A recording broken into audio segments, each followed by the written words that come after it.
قرآن کریم 6666 آیات اور 114 رکوع اور 545 رکوع اور ایک دوسرے قول کے مطابق 558 رکوع پر مبنی ہے۔ اوکے، اس کی 7 منزلیں ہیں۔ قرآن کریم کے 30 اجزاء یعنی کہ 30 پارے ہیں۔ اوکے، اس میں 14 سجدے ہیں۔ قرآن کریم آپ پر مکہ مکرمہ اور مدینہ منورہ میں تقریباً 23 سال کی مدت میں آہستہ آہستہ نازل ہوا۔ نزول قرآن کا آغاز، اس کے بعد ہم آپ کو یہ بتائیں گے کہ نزول قرآن کا آغاز کس طریقے سے ہوا۔ نزول قرآن کی ابتدا 610 ہجری میں سورۃ العلق کی ابتدائی 5 آیات سے ہوئی، صحیح نا؟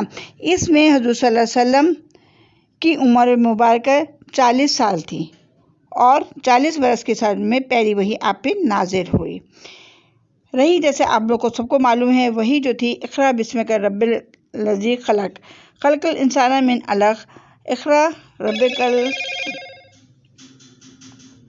اس پوری آیات میں آپ کو اللہ تعالیٰ نے انسان کے وجود کا بتایا ہے کہ کس طرح انسان کا وجود عمل میں آیا۔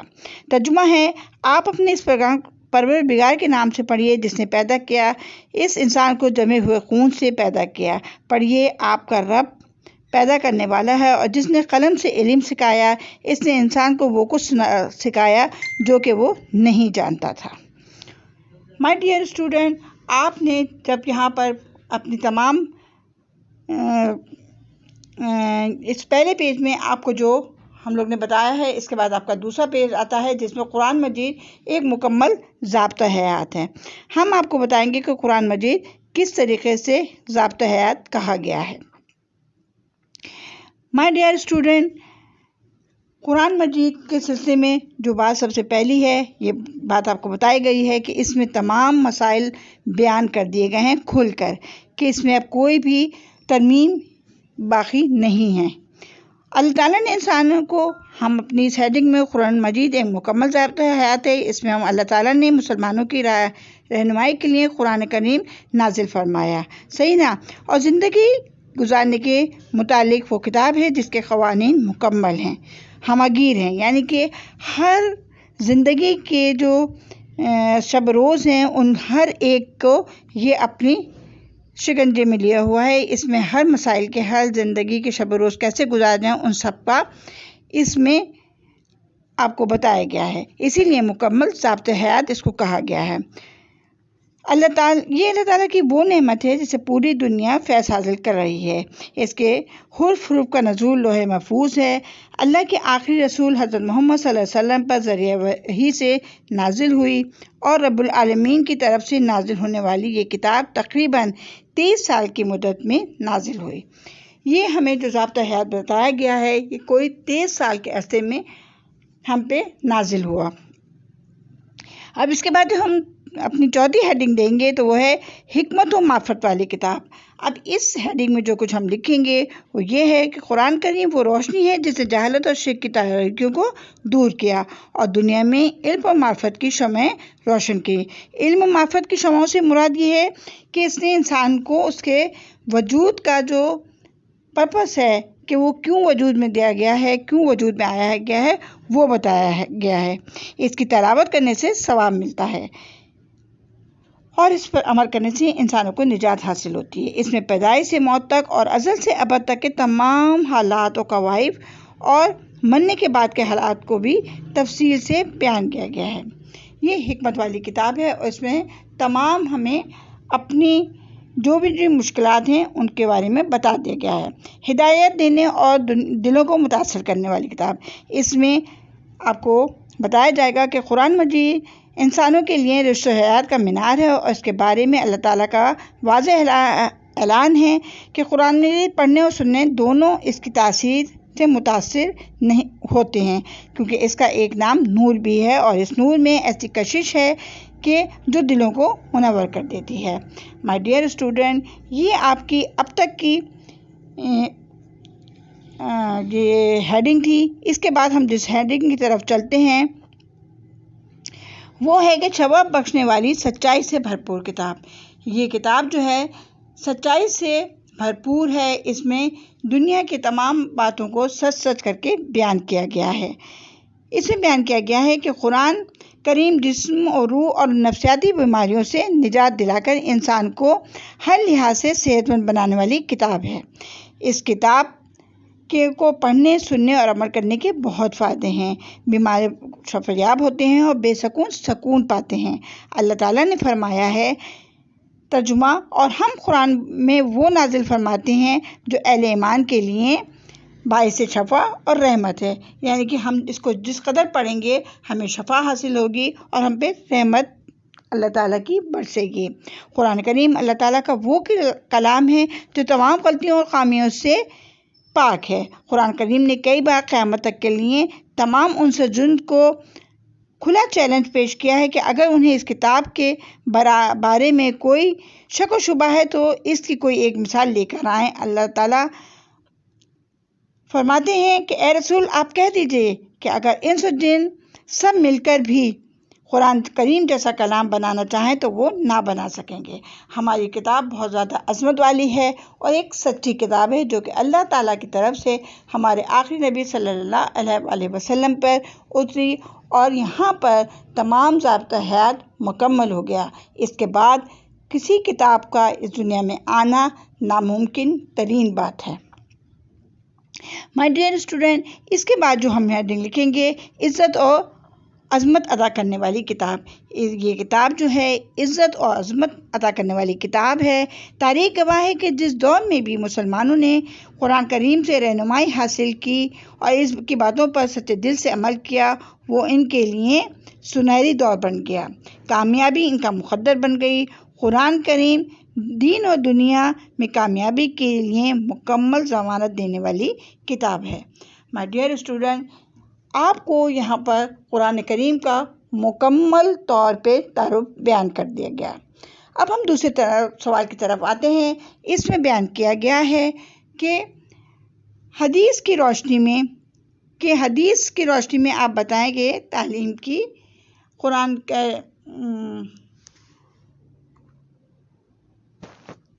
کہ قرآن کریم کیا ہے اور یہ کس طریقے سے نازل ہوا ہے۔